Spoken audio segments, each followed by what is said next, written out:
Back to Fresh Air today, game of the day 5. This is the second of the two. The first one wasn't that interesting. Here's the splash screen at the end. Mostly, it was a really frustrating game for me, though, in that everyone was really tanky, but also high mic capacity and stuff. So I make one little slip up and I die. And it was on Skyhammer, so it was just a completely unentertaining game, really. This next one on Coliseum, it isn't that much greater or a high-quality game. However, it's at least a bit more bursty, so it might be slightly more entertaining. Yeah, I actually lost the Skyhammer one, so my placements are really not going well, honestly. It's like win, lose, win, lose, win, lose, which is not ideal, really. Anyway, so here we go. Let's check it out. This is game 2, Fresh Air. You guys know the drill. We talked about this a ton of times. The original season had lots of these. Fresh Air on this, where you get to do lots of damage because it's a pretty bursty meta as far as I can see. And we also get to pick up the sword, compounding our ability to do lots of bursty damage. That's the idea anyway. Today I've been playing a little bit more with the fire explosion new skill they added, but I still don't know how good it realistically is. So anyway, we have a ranger pick up close. Don't know what kind of ranger it is. I've just been rotating into air to make sure everybody has a bit of swiftness. Gonna be watching for the opening team fight. These bits are always quite exciting. Who knows what they'll throw at us. And so what do we see? Well, a player over here who I immediately think could be pushing fast, so we could have numbers advantage here because there's 4 of us and there'd only be 3 of them. So we're watching. We also see who's on the node. We see that there's a Reaper with a greatsword, and this is a Spectral Grasp. One's gonna hit that pet, so he's gonna get shrouds. One might hit this guy as well and suck him in. It does happen, so that's pretty bad. I'm gonna get up on these boxes, and the idea is to try and haze them down from here. The Reaper immediately casts his elite there, while the Ranger ally Lightning reflexes out. And we burst that guy, and he just dies straight away. I haven't even contributed to that. So the Reaper dies. I take some pressure over the body, Phoenix and whatnot, which would have hit really hard, but we even destroyed the body before the Phoenix got there, and then the Weaver that was over it didn't evade. That Weaver did some incredible evasion there, just by the way. So anyway, I target off the Weaver, and I think who else is a good target? Well, we got a Rev here. There's also a Dragon Hunter just free casting up here. I don't think this Dragon Hunter is positioned well at all, really, because he's on our ledge here. He's accomplishing the same thing he could be doing in his own territory, where he gets a bit more assistance from the guy that comes up on close or whatever. So anyway, the Rev starts going full kite mode. The Rev is one of the better players on their team as far as I can see. It actually knows how to chain evade. You'll see an interesting little 1v1-ish thing with us later. So anyway, I pull through. We take him out. We look over and we see that we're actually in a rally race. Okay, so this guy's down, and there's also a beast-moded soul beast over there. And my other ally's taking a lot of pressure here too as well, this ranger. So we go for a rally play. I turn around immediately and start pressuring this. And it's a good thing I do because my ally is trying to stomp without safety. So I immediately turn around, and you want to be watching... Oh, I guess they rallied anyway. Or he got defeated. Hold on, what do we have here? We have the Guardian is actually now defeated. The Rangers are still just both very low. But anyway, I take the pressure here. This body wouldn't have gone through. I'm panicking so much. I even lightning flash on top of it. I've got to stop doing that. It's from way back when there was actually a really insane burst you could do from light blinking on top of someone and then rotating out of Earth with the magnetic aura and stuff and hydromancy sigils. But anyway, so I get point blank shot, I think. But something tips me off to the fact the ranger's there. So I take a dodge roll, and then I take a twist of fate, and I go over the ledge. And this is a big mistake from me here. I shouldn't have gone over the ledge. I should have tried to stand and use swirling winds or line of sight on the pillar back there. So this is a huge mistake because the fight is still really hot, and there's a target here. It is a Weaver, so it's not super bursty, but all I want to do right now is, you know, utilize some of these heavy cooldowns that I've got available. So I try and jump and Pyroclastic Blast to see if that will proc it through, but I get an Obstruct anyway. If you saw, the line appeared, even though the full animation triggered. So, yeah, my guy's down, and I can't help. I've got nothing really, unless I do a really good super speed, like jump dodge or whatever around that corner, which is possible. You can just regular jump up. It's totally unintended by the devs, and I'm crap at it. There are very few players in the game that are actually good at that anyway. So yeah, I come up, I swirl before making the jump so that he can't, you know, hit me while I'm doing this. I stay in my swirl, he's just hazing. I look to the right and I see obviously I'm outnumbered here, right? So there isn't actually a target for me. I pull down over here, because by pulling down over here, I, in theory, can continue access with this fight while those goes over there. Also, look, another spectral grass. This is the hand of doom, and I avoided that by dropping down. The ranger is being really passive. Here, this is his pet merging into him. I'm going to take the knockdown on him, but he point-blank shots with quickness. I'm going to Twist of Fate behind this pillar, which will obstruct him, so he can't kill me, and I'm going to heal behind it. I see I got the DH on me as well. This is kind of okay, because my team has, like, collapsed hard onto the node here. We've got 3 numbers on the node right now, and these 2 are just pissing about with me over here. So I'm fine. These 2 are both restricted in the same way. They're both on longbows. The barrage from the Soul Beast is a bit frustrating, but I can dodge backwards once to get out of that and just keep the line of sight. There I stepped slightly to the left to make sure that true shot from the DH didn't do anything. And here I can twist. Here I can chain reflect. I can twist of fate. I can lightning flash away. I'm still perfectly fine. Here I get tethered by the F1. But if I invuln, he cannot pull me in with the F1. And I notice he's very squishy. So this is reflect damage we just did. I'm pretty sure there, right? So we do it, and that does actually stop us getting pulled. We counter stun him. And we blow him up with our Soul Beast friend, who actually kills him with the throw axe right as he merges, which is pretty strong. I think he's traded for axe, because I think I saw it explode in a chill AoE. So anyway, now I'm looking at the node, and I see I've got a downstate ally, but the Soul Beast here as well. I don't know, this is maybe questionable. Do you go fast for a quick decap, or do you consolidate mid? I consider far, then I go straight up here, aim for the rally race. My team gets it without me anyway. You see how bursty the game is right now. I hit the ranger. I stay out of range of his whirling axes. I make sure I'm not using any projectiles here either, because he's trying to reflect those. This skill really isn't working out for this guy in this fight, by the way, in this game. So I see he's leashed onto me by merging with his smoke scale. He's going to use his F2, and then he's going to worldly impact. So I just wait with my twist of fate until sort of near the end. We evade that evade there on the worldly impact, and we just turn around and kill him. Obviously, we've got the range pressure from our own Soul Beast there. His body's down. We look immediately to spawn after the fight is clear. This is one of those little moments, okay? Like, this is me just going through the moments, but looking over there to see respawns tips me off to what's going on. A newer player might just immediately run back down here and then try and, like, go for decap or something, or even brazenly jump over that cliff and leave themselves vulnerable. But because of that, I know I can stand here and wait for them to come around this edge here, right?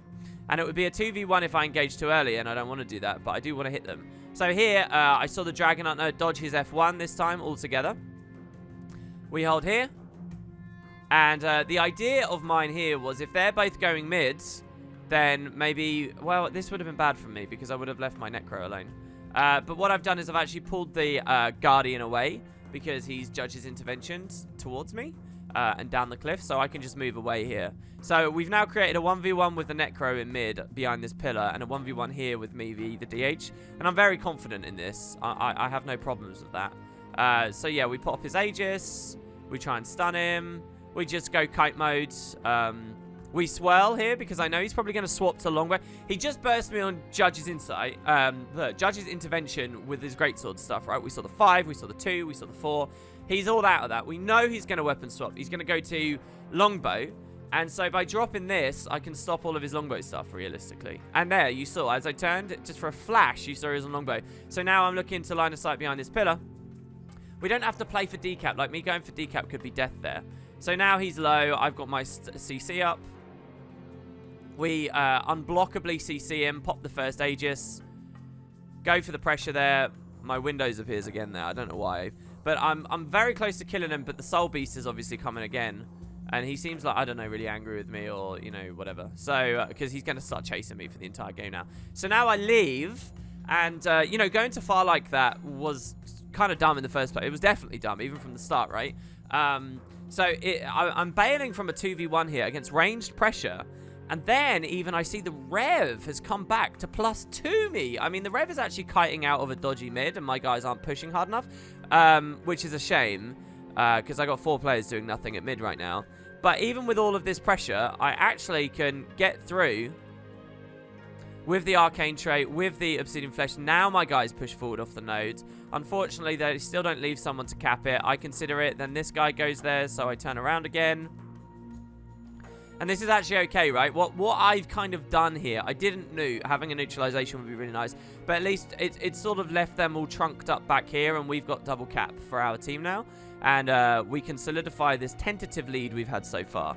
So now, you remember how I was here getting butchered against the walls?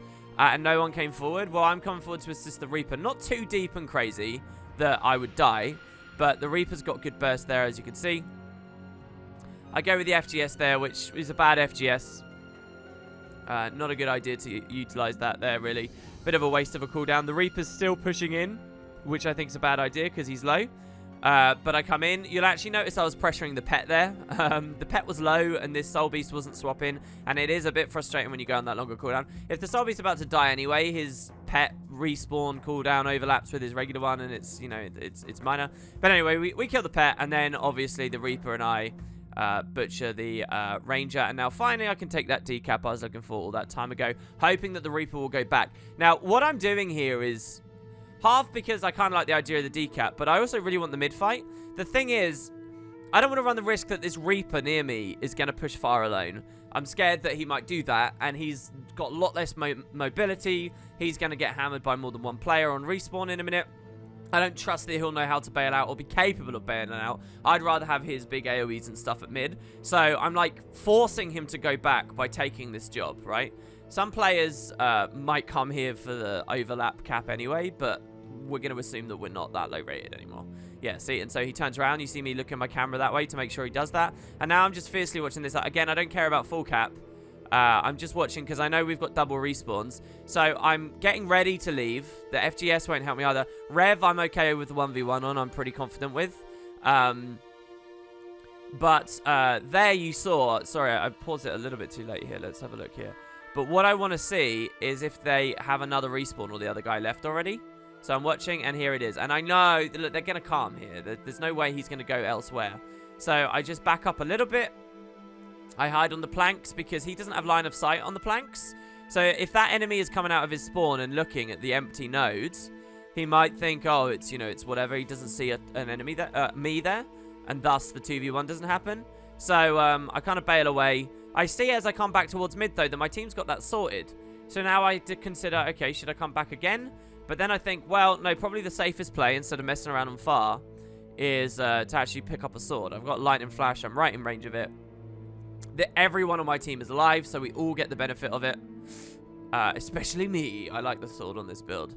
So, yeah, I get that. And then, look. So, if I had engaged, the Soul Beast was a little bit savvy there, and he actually, he went there. For the overlap, for the regroup, the whatever. So you see how I immediately course correct instead of going towards mid where my allies are or whatever. We know that this guy has 1500 range. So the course correction is to get me behind this pillar. We also know that this Rev can port from a pretty significant range too. So we're coming here because remember we're down a lightning flash. So the Rev just had his hesitation moment. He's wondering, do I want to 2v1 this or let the Soul Beast go for it? But the Rev is probably feeling desperate at this point. He actually wants a cap or something. So he goes up towards mid. The Rev could equally turn around and still jump me, so I have to be scared of that. Here's the Soul Beast even precasting the heal here. Why? I don't know. He's not really bouncing many boons and things. Why would he do that? I really don't know why he did that. Was that even the heal? I'm not sure.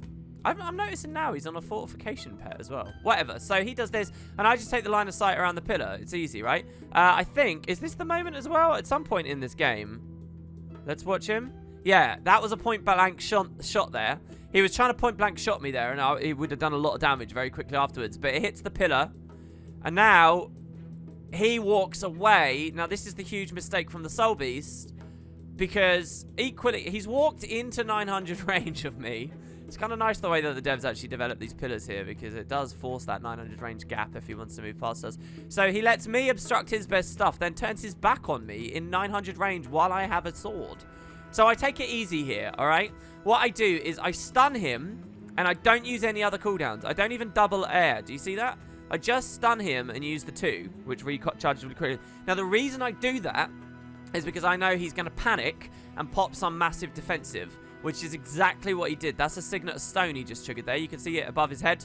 One, by the way, animation I'm really bad at as a player is seeing Signet animations. I'm alright at looking at player animations and, you know, when the actual model of the character does things. But when Signets get popped, I'm always really bad. I have, like, no muscle memory or intuition or training. Instinct, sorry, to look above their head at a Signet proc, ever. I always have to rely on this, which is silly. I should get used to this. I noticed on Game of the Day maybe a couple of days ago we were against a thief, and I saw on the footage afterwards when he popped his Signet of Agility. It's like so obvious, but I never look above their heads. Anyway, Signet of Stone is up. We see it above his head there. And so there was no need, and I was right, basically. We baited that out with our stun, and now we wait, right? We get our reflects ready. He could beast mode and go unblockable, so we have to be cautious. He doesn't do anything. His Signet of Stone's over. And now we burst him. And I think that's the... And we even get the Sword Reap, so he insta gets cleaved down. Our team dealt with the Rev up here. And I think that's the point at which maybe the Ranger's pissed off now because he's lost, like, every single engagement. Maybe the Rev didn't die. The Rev got just pushed back to his spawn, which is smart. So here, the Rev moving back there, I'm immediately tipped off. Okay, he's probably alright-ish. Now, the reason I know that is because he hasn't just seen a solo Fresh Air Ellie on his own, unsupported, and gone balls deep to try and kill me. He's made a conservative play here. What he's trying to do is bait me back towards his node. Not even just for respawns, but so that he can slam dunk me. Now, here's the thing. He's just disappeared over there. What he wants me to think is, oh, the river's gone. Decap. And then just die. But I know that he's probably standing right here, ready with his Shiro Port or his Sword Offhand Death Strike, and he's going to try and kill me. And I don't want that. This is a bad situation for me. I need, like, an open line, not a friggin' horrible brick wall. If he can get into melee like that, it completely destroys my plasma beam potential, everything. So I step back here, slightly out of range, so that if he does port through, I've still got this space to hit him. So I stand back here, and that's what's going on. I'm actually playing with the Rev here right now, and looking at the minimap and being 100% confident that the minimap's fine. Now, the only reason I'm willing to do this with the Rev is because I have Sword. So he's making the patient play. I'm holding back here. And look, here he drops down again. So, you know, like, you got to think, what else would he be doing?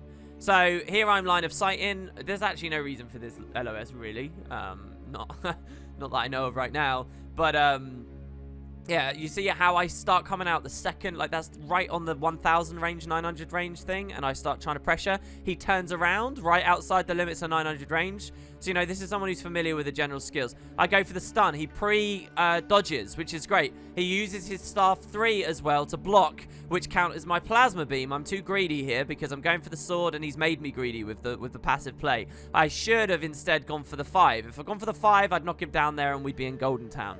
But no, he mitigates. He Surge of the Mist forwards as I blink back towards him. So he's used all of his defensives here. I Pyroclastic Blast and whatever. Now, we got him really low, and we're still at 100% health, but we never secured the kill, and he's played very well. Now, he knows that most of my stuff's up, and it's his turn to start pressuring, my turn to start kiting. He's also rolled onto his Shiro damage, his Glint damage reversal, so I shouldn't hit him at all right now. So I have 2 Twists of Fate and a dodge roll, and I have the Swirls, which can prevent his sword too. So I come up here, his Shackling Wave lands, which is really bad. The Sword 2 lands, which is really bad. I dodge back through. Swirling Winds does nothing now. I walk into the Facet, and, you know, I got Weakness, I got Chill. It's procced my trait. He knows he's got me now. He knows he can kill me, but my Arcane trait's up, and he knows about the Arcane trait. So you watch how he dodges away. He's concerned about these 2 blocks. And he's very scared because he's on a lot of low defensives as well at the moment. I keep it passive. I come towards him. I try and get an extra little hit here with the Magnetic Aura. And then I'm going to go into Optiflesh for the final kill. That's my last mitigation there. I bait him in. So here, he comes in with the Unrelenting Assault, which is excellent because I can Twist of Fate through that and Optiflesh at the very end of it. Go for a stun. He starts chaining defensives again. Lots of defensives. And unfortunately, he's been baited into my team. So he's going to be furious right now because he probably feels like he could have had me. And maybe he could have. But I was fighting amongst allies. He wasn't. So that's a moment where he gets PO'd with his team or me. Either way. And in fact, I think we're going to see him say something. See, look in the background there. You can have fun with local chat there. So that's fine, I guess. Our team kind of overzerged mid, got decapped, but we have a huge lead. Reaper here, I immediately see. We see him goes into his Axe 2, so I stop moving because it's out of range. And so I can completely avoid that and take 0 damage, so yay. We knock him down once with the Gale. We hold this attunement. We don't swap or anything. We immobe him as well after he's been knocked down, so he's standing still. He casts his elite, but he's immobed. He can't do anything with it. Then we move in and we give him the stun. The stun hits his heal skill, so we've kept him horrendously CC'd for a good length of time here. Straight into Pyroclastic Blast, but I was out of range and I missed it, unfortunately. He pops into Shroud and gets the weakness. This is what I was talking about in yesterday's game of the day, which allows him to survive a lot longer than I wanted him to. His Warhorn 4 completely misses. I just hold the auto there because this rolls more damage as time goes by. And then we Lightning Flash on top of him. Oh, yeah. So this is an interesting moment here.